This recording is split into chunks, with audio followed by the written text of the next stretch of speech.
Hello and welcome to Rathod Science Academy. Today in this session we are going to see current affairs of 20th May 2025. So let's get started with our discussion and let us see very important topics. And in our today's discussion we are having lots of new topics that we didn't discuss in earlier classes. So please focus on this class, guys. Okay, see this image. What is this image is saying about? So recently heavy rainfalls happened in Bangalore, and because of that urban floods are happening in this Bangalore region. So for rescue and relief operations, you can see SDRF forces, they are helping the people who had been affecting in this urban floods. So what is the keyword that you have to see? SDRF. The keyword from this image is SDRF. So what is the full form of SDRF? State Disaster Response Force. Okay, so in which subject you will be seeing about this State Disaster Response Force? Yes, from GS paper 3 under Disaster Management, you will be studying this topic. So whenever there is any disaster, we have certain authorities, certain forces which are taking care of these disasters. So here we have at the national level or at the central level we have National Disaster Response Force, and at the state level we have State Disaster Response Force. So now because of this urban floods in Bangalore, now this SDRF came into picture. So what you have to see? So you have to see some facts regarding this SDRF, when it got evolved and under which act we came up with the establishment of that SDRF, and what are the roles and responsibilities of this SDRF. You have to know that. And this thing that you will be directly seeing in your mains and in your disaster management subject, there is one chapter which is related to this SDRF and NDRF forces. Okay, now let us see here what is this SDRF. So as per, please make a note here, we have one policy, that is National Policy on Disaster Management 2009. So according to this National Policy on Disaster Management 2009, the state government, they are required to raise their own SDRF. For what? If there is any disaster, they have to quickly respond. So whenever the disaster happens, first important step is they have to go for rescue and as well as relief operations, right? So whenever the people are affected in this disasters, they will be not having proper food, proper shelter, proper basic sanitary things, or like basic even drinking water. So first of all, we have to go to that place and we have to go for relief and rescue operations. So for that, we need to want this SDRF. And which policy is saying that? National Policy on Disaster Management 2009 says that every state, they have to raise their own SDRF. Okay, and as of the information that we have till today, around 24 states and UTs, they raised their own SDRF forces. And they are placed strategically at suitable locations, and they are well connected to airport, railheads, roads for their immediate deployment. So actually whenever we are raising up this, so we will be giving certain places for these people, right? So that places will be having the proper connectivity with airports, roadways and as well as railways, so that it will be very helpful for the deployment easily. Okay. And this one is this SDRF forces, they are mainly used for capacity building. So capacity building is nothing but preparedness, mitigation, rescue and relief. Please write. Capacity building includes three important things. First one is preparedness, next one is mitigation, and rescue and relief operations. So all these three includes capacity building. So first of all, preparedness is nothing but we are going to identify which areas are vulnerable to which kind of disasters. And next one is mitigation, is nothing but if we can't completely prevent that. For example, earthquake, can we prevent that? No. But even though if you are taking certain steps, we can decrease the loss of life or loss of property. That is nothing but we are going to decrease the losses. That is called as mitigation. And if one disaster happens, so we need to go for rescue and relief. Yes, that is the third one. So we are using this SDRF especially for capacity building, and as well as we can also use them for awareness generation programs within our states. For example, in our state, if there is certain area which is very much vulnerable to certain disaster, means we can use this SDRF and we can go for voluntary awareness programs, what to do and what not to do whenever the disaster comes. And even we can use them for even providing some early warning information also. Okay, and actually this SDRF, they are very much familiarized with whatever the terrain. Terrain is nothing but geography and critical building and whatever the infrastructure that is present in that state, so that they can go for providing timely responses to the disaster. Okay, so these are the some important things that you have to remember about this SDRF. That's it. And see here, so recently there are many articles which are coming in the newspaper regarding elephants are killing humans. Yes. So again, one more article. Title says, elephant kills 3 villagers in MP. Okay. So what is the keyword here? Human-animal conflict, right? The keyword is human-animal conflict. So from which subject you can see this? From GS paper 3 under environment and ecology, you can see this. Okay. So what are the dimensions you have to see? So this article is talking about elephants, right? Elephants are killing humans. Elephant versus man is the issue here. So first of all, you have to know about elephants. Okay, so you have to know about some basic facts regarding elephants and which are the different types of elephants which are present in our country and in which state we have more number of elephants. And apart from that, our government is also protecting or conserving these elephants under certain schemes. So you have to see what are those. For example, we have Project Elephant. So you have to know about this Project Elephant. So these are the basic things that you have to know about elephant. And now if you come to the main topic, that is elephant versus man, now you have to see what are the reasons why elephant is having conflicts with man. That means you have to see what are the reasons. And next you have to see what are the measures can be taken. So this topic is very important for your mains.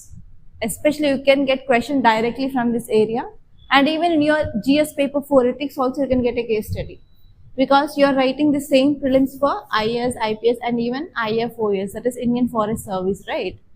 So you may get a case study like this. You are a forest officer and you are posted in so and so area in Madhya Pradesh. And there are lots of reports regarding human-animal conflicts. So here elephants are attacking humans and killing and killing humans. And they will give you questions. Who are the stakeholders involved? What are the ethical issues? And what are the choices that you have? And which choice you will adopt and why? So here you have to think in that way that if you are an officer, how can you control this elephants? Okay, so if you want to control these elephants and if you want to stop these elephants to come into that area, what can we do? Why elephants will come outside of the forest and why they will be attacking these human settlements? Yes, deforestation is happening. So because of this, habitat of elephant is decreasing day by day. Next, why they are coming outside? Because of not availability of, they're not getting proper food. And even if there is no water also, they'll come outside. And next, what are the other reasons?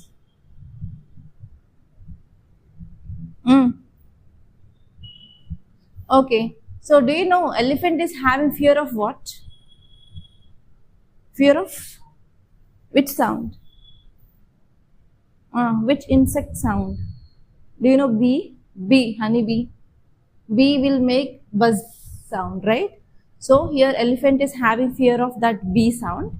And second one is elephant will not come to the area where we have this capsaicin, that is nothing but peppers and chilies. So in that area they will not come.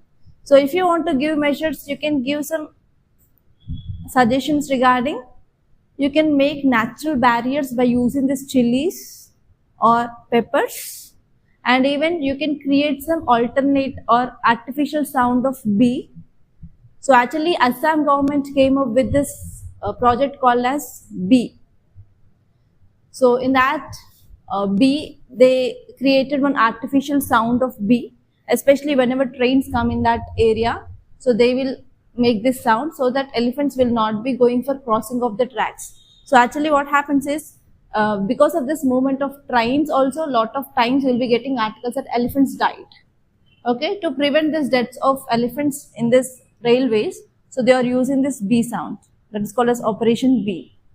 Okay, so like that, if you want to give any suggestions as a forest officer, yes, you can say the people to use this bee sound and also like capsaicin to make natural surround fences. Okay, so now let us see this article clearly. So elephant is a national heritage animal of India and they are matriarchal. Matriarchal is nothing but female dominant. So actually, if you see any documentaries or Animal Planet or Geography, National Geography channels, you will be seeing these animals move. So these elephants will move in groups, they will not move single. And these groups will be led by a female. Okay, they belongs to matriarchal society, that is female dominant societies will be there in elephants. And they are considered as keystone species, very, very important. So these keystone species play a very, very important role in maintaining of ecological balance and as well as forest ecosystems. Okay, actually these elephants, they facilitate seed dispersal. So whatever the food they'll eat, they'll go on making shit so that they will promote the growth of different plants in the areas where they roam. And this one is they create even access to the water sources for other species, because what happens here is elephant is a very, very big animal, right? So whenever it goes, what happens? So even it can make some small artificial ponds around this lake. So what happens if rain happens? So in that area at least water will be stored for some time so that small animals will be having the water sources. So in this way, elephant plays a very important role in maintaining of forest ecosystem. So we call elephant as keystone species. And in India we have two types of elephants. First one is Asian elephants. Next one is African elephants. Please make a note.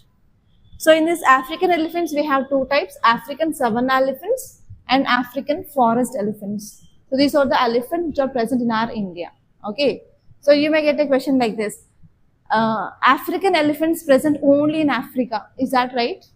No. Even India also we have African savanna elephants and as well as African forest elephants. Okay, so how we can avoid this human-animal conflict? The first one is we can use strobe lights. So actually, these animals, especially to scare this elephant. So if you watch some movies, wherever there is elephant human conflict will happen. So which kind of things they'll use? They'll fire crackers. Yes, have you ever observed it? They'll fire crackers too. Because of that sound, they will be afraid and they'll be going away, right? So in the same way, we can use strobe lights.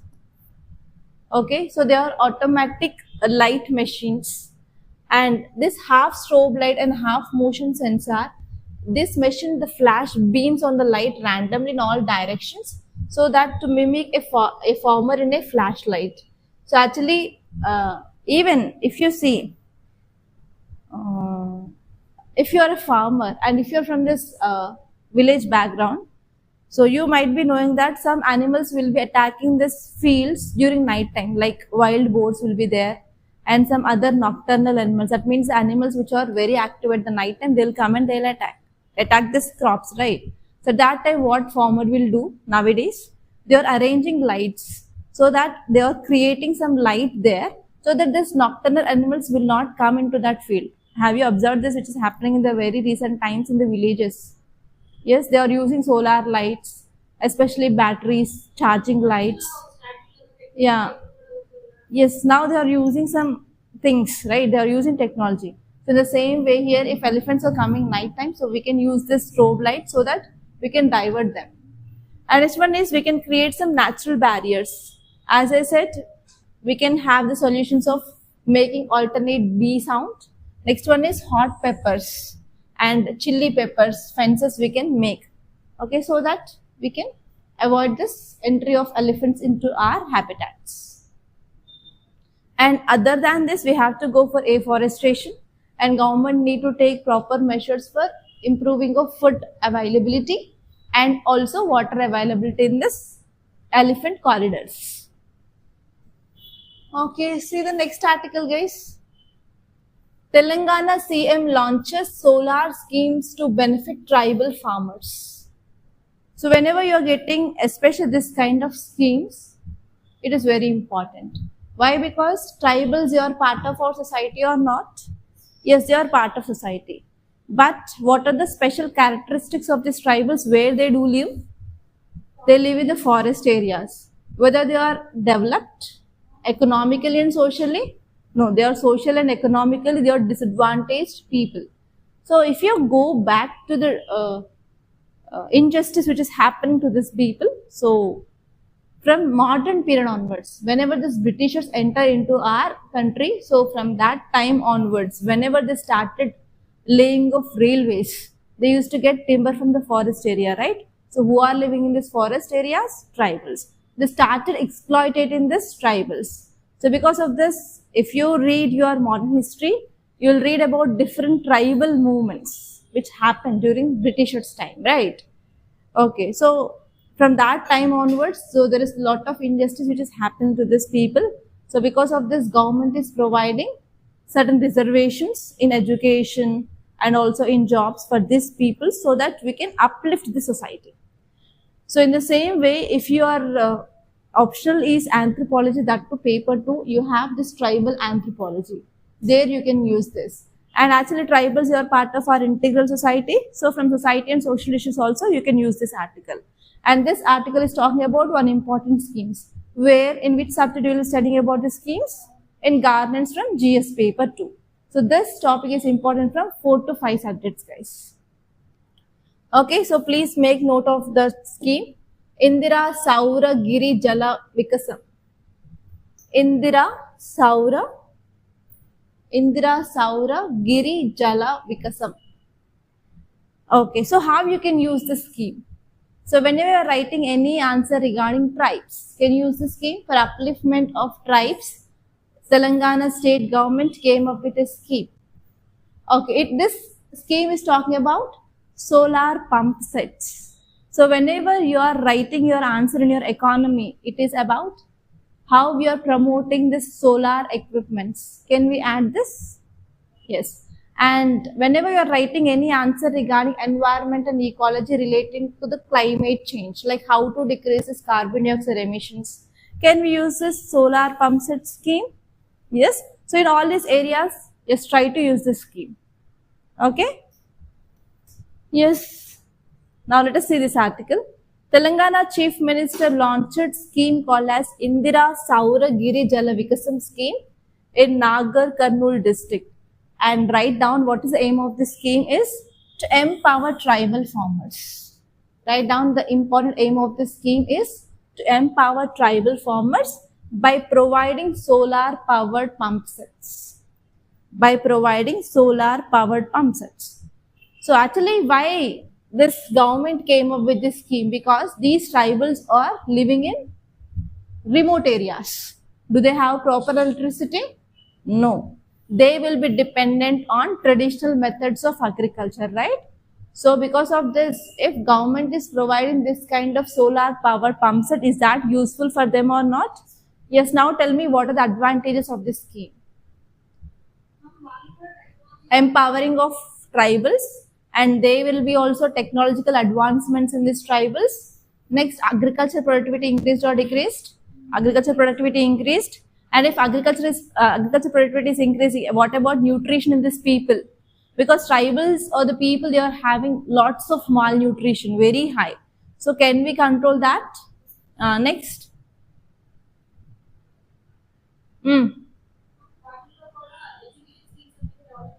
Yes, we can also improve the skill set in these people, right?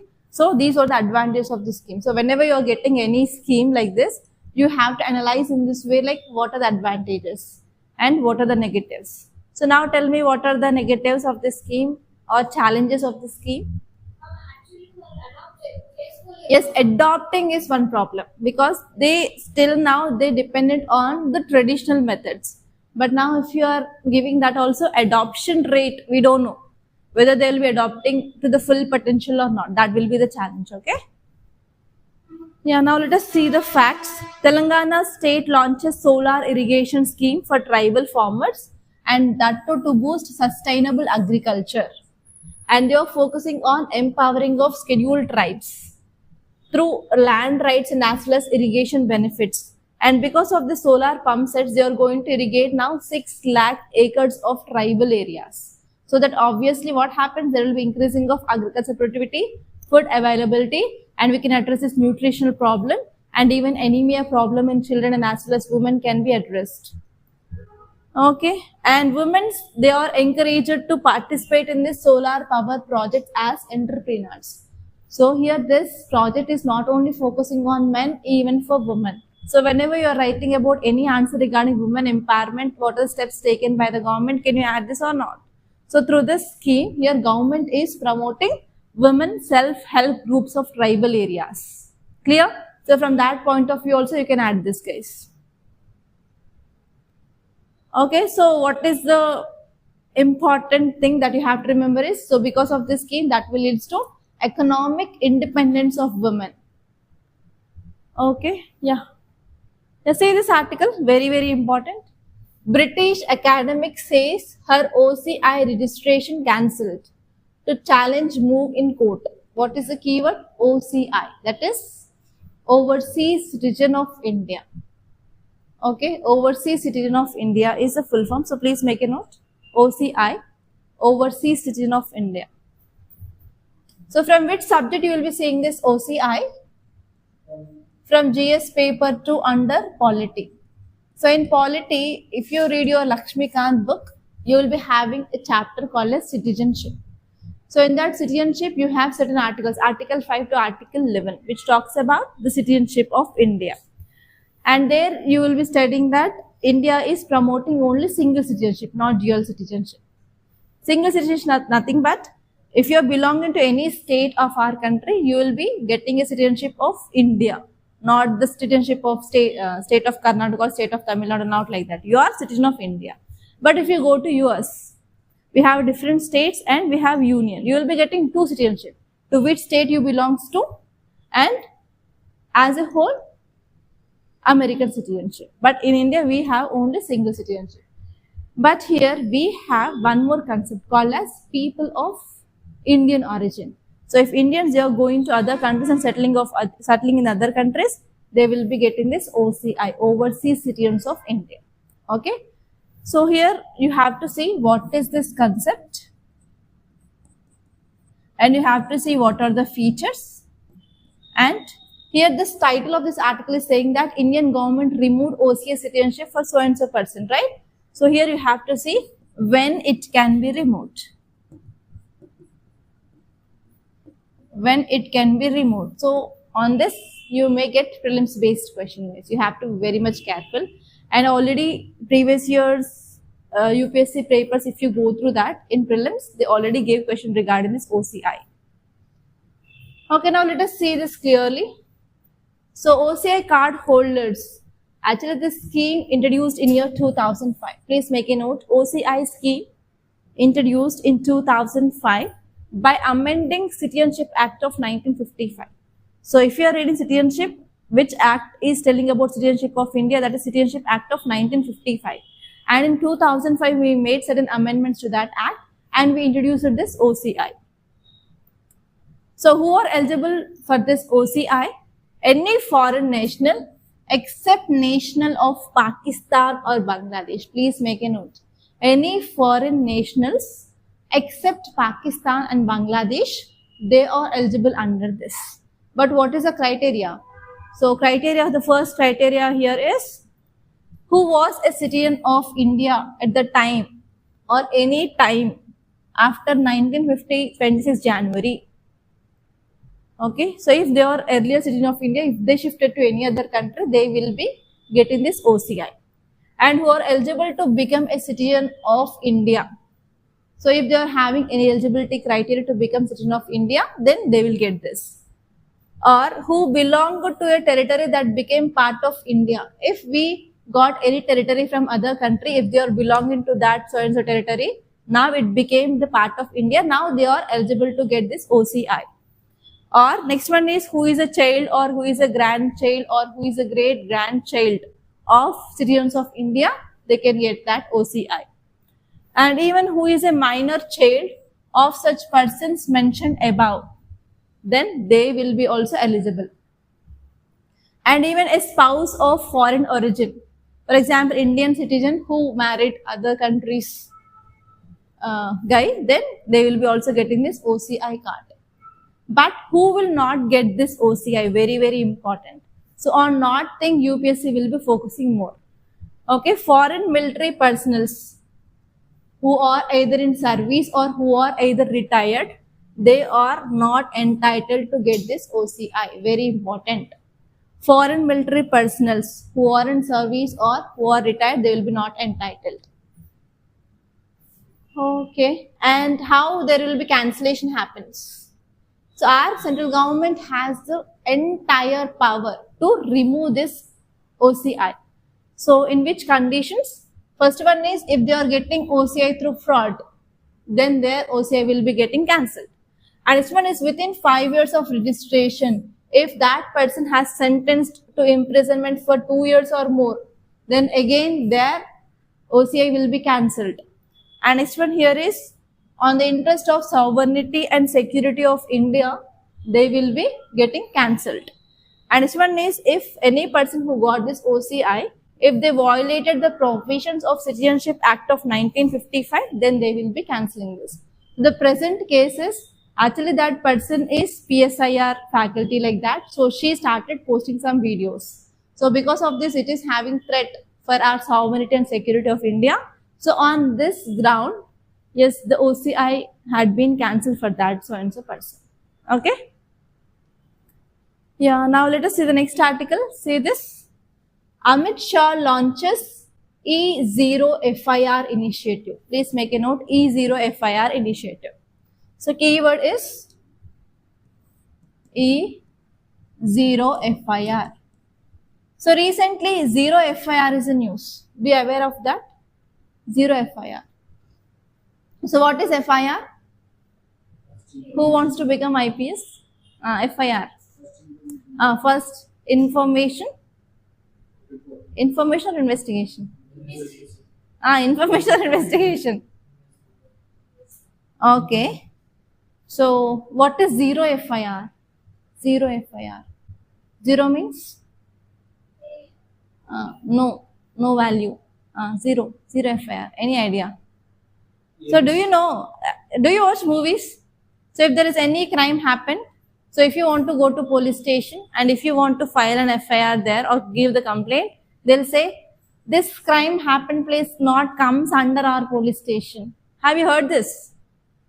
But the zero FIR concept says that wherever the crime happened, so you can go to any nearby police station and you can find this. There is no need of seeing whether that area comes under that police station or not. That is zero FIR. Okay, so you can give the complaint in any police station, and after filing of a complaint, that police station will be transferring that case to so and so police station and they will start investigation. This concept is called as zero FIR. Now what is E? E means electronic. Wherever there is small e, it is called as electronic. Electronic zero FIR. What is it? Any idea? Electronic? Electronic. Yeah, we'll use technology. Next. So actually, do you know cyber crimes are increasing day by day?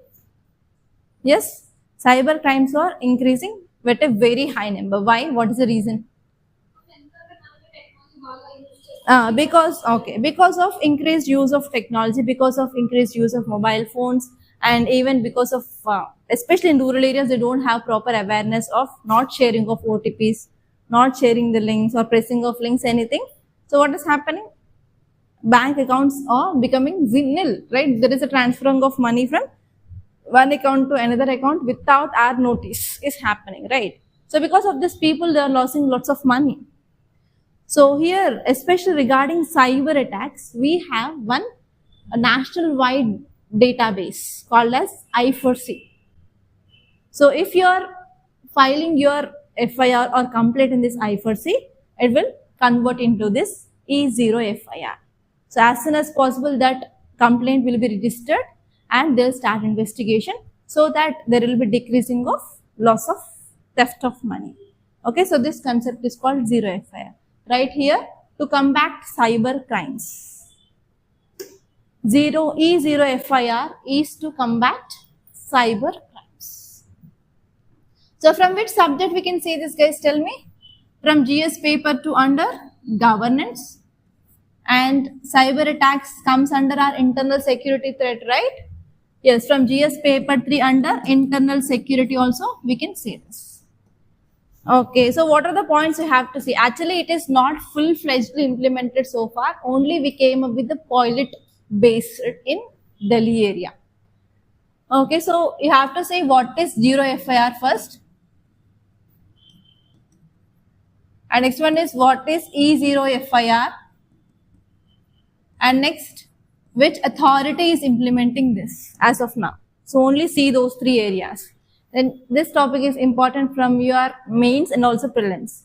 So you can use this kind of things or updates which comes in the news as examples to substantiate your answer. Like for example, if you are writing any answer regarding cyber crimes. So if they asked measures, there you can say integration of technology to counter that. So here you can give example, E0 FIR is a pilot based project started in Delhi. Are you understanding? Okay, now let us see this article. So Indian Cyber Crime Coordination Center, that is I4C. So Indian Cyber Crime Coordination Center I4C has introduced a new system. So this system automatically converts financial cyber crime complaints with a fraud, and the value of that fraud should be about 10 lakhs. And registered on the helpline, that is 9310 helpline or cybercrime.government.in portal into FIR. So if you are just giving information in this website or in this toll-free number, automatically that will be converted into FIR. And the value should be more than 10 lakhs of fraud. Okay, so this concept is called as E0 FIR. Clear? So who came up with this? I4C. So here, if you are writing other examinations, other competitive examinations, you can get a question from here.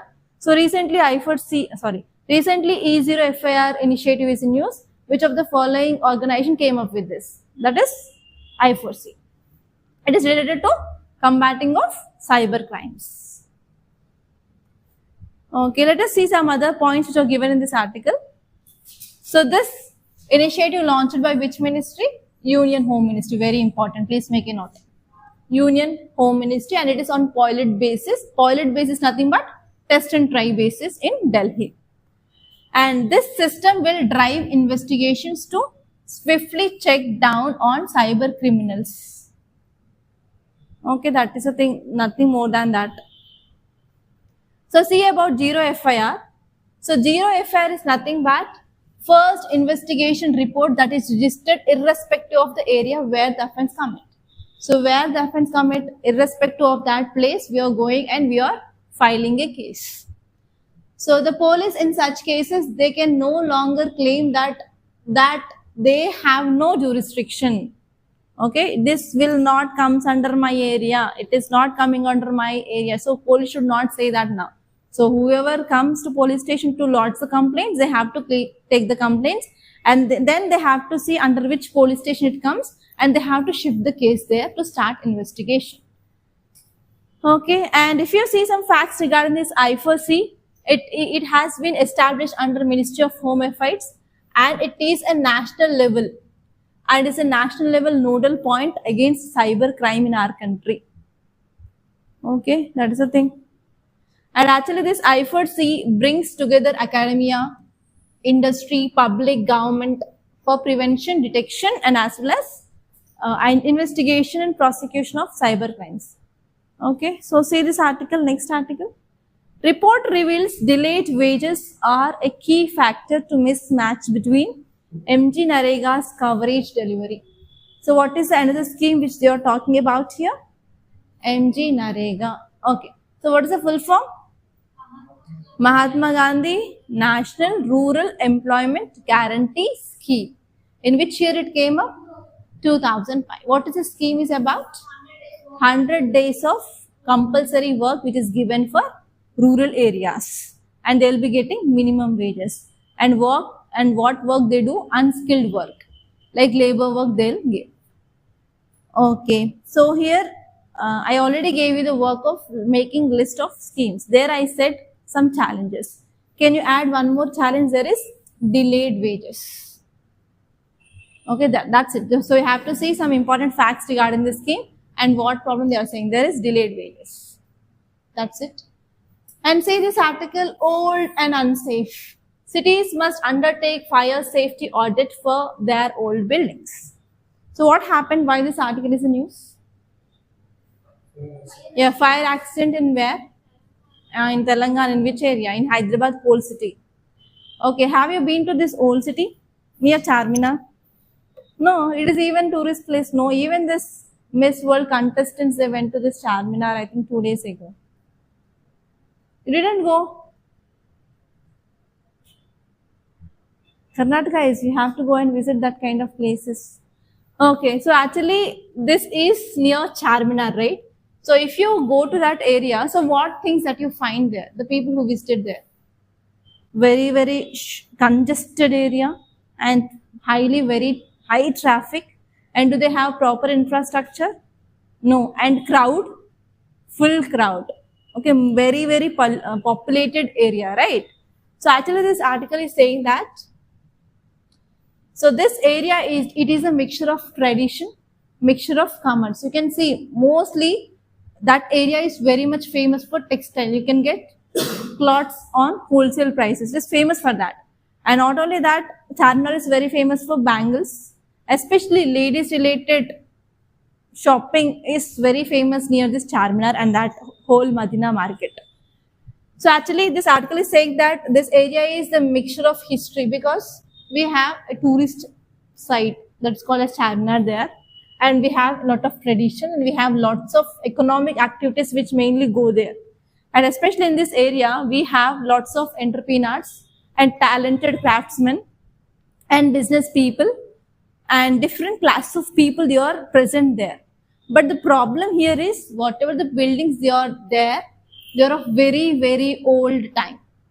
Okay, and they don't have proper building code. So yesterday, what is the code that I said? National Building Code. So when it came? 16. So recently in 2016, they had been amended. But these buildings, they built before this 2016 or after? Way before, right? So way before 2016. That means do they have proper fire management or fire safety systems? No, that is a problem here. So this article is saying that, especially in this region, 1 minute. Yes, especially in this region, whatever the buildings are there, they're very, very old buildings and they were built even before our National Building Code. So they don't have proper fire safety systems. So actually this article is saying that day by day there is increased population in that region and increased demand for electricity. So actually if you are living in the old buildings, do we get proper electricity supply? So actually the important reason for this fire accident is short circuit, because whatever the existing electricity system in that so and so house is not meeting the present demands, because now it is summer season and especially there is increased use of coolers, fans and ACs that is not supplying by that. Okay, so that is the thing which mainly said. So please make a note of 2 to 3 points here. So first one is keep heading fire safety measures. Keep heading fire safety measures. And first point, write down fire safety audit to be conducted. First point is fire safety audit. Fire safety audit. And second point, write down city planners to create awareness and promote safety. City planners to create awareness and promote safety.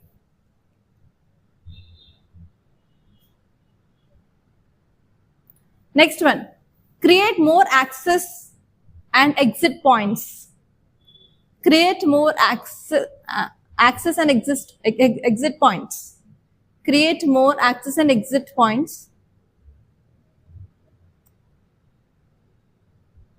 Proper training. Next point, proper training.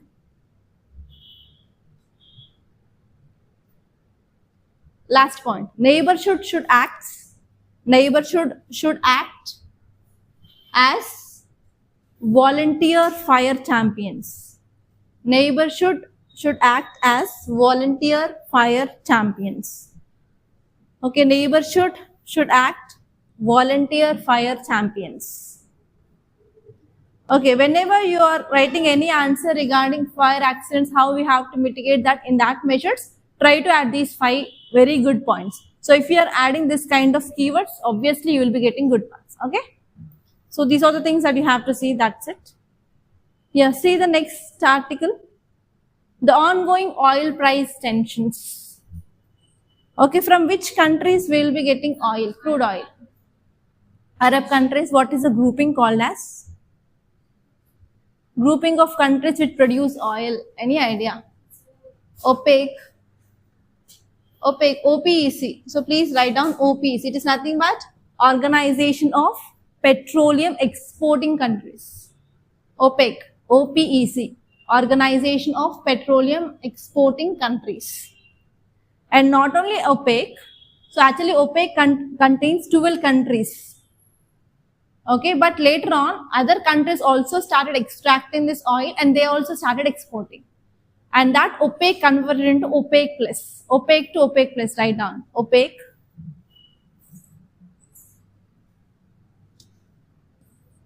First we have OPEC. Now it became OPEC plus. Okay, so what is this article is saying that? So this Organization of Petroleum Exporting Countries, now they decided to increase the production of oil. So whenever they are increasing the production of oil, what happens? They'll start exporting more to the other countries. So if there is more supply, then what happens? Price increase or decreases? There is going to the decreasing of price. That is the thing which mainly said here. So here you have to know about what is OPEC and what is OPEC plus. Okay. So let us see about OPEC first. OPEC is nothing but it is a permanent intergovernmental organization. And this organization contains 12 countries which are exporting oil. And this OPEC was founded in year 1960. And whenever they was formed, initially there were just 5 members in this OPEC. So those founding members are Iran, Iraq, Kuwait, Saudi Arabia and Venezuela. So these are the 5 founding countries of this OPEC. And now there are 12 members. So we have addition like Algeria, Congo, Guinea, Gabon, Libya, Nigeria, UAE. Okay, so now this OPEC had been increased to OPEC plus. So now it is group of 22 oil exporting countries. Other 10 countries added to this OPEC plus. And this OPEC plus had came into existence in the recent, that is 2016. Okay. And in this OPEC plus, we have 12 OPEC countries plus other countries like Azerbaijan, Bahrain, Brunei, Kazakhstan, Russia, Mexico, Malaysia, South Sudan, Sudan and Oman. Okay. So just see about which are the countries part of OPEC and as well as OPEC plus and who are the founding members of this OPEC. You may get questions in this area. And you have to remember these countries are producing this oil and they will be exporting oil to the different countries. And is India part of this? No, India is importing country, not exporting country at all. Okay. So these are the some important topics that happened in our today's Hindi newspaper, guys. So if you really like this class, please hit the like button. And one more thing, tomorrow we have this All India online scholarship test. Try to take that test. And if you have not been registered so far, so try to register now. And tomorrow the test will open exactly at 10 AM. And I already recorded one video and I posted in the shorts. So please do watch that video so that you will understand how and where to take the test. And don't forget to subscribe to this Rathod Science Academy, guys. And if you like this analysis, please leave your review also. I also posted the review link also in the description box. Thank you guys.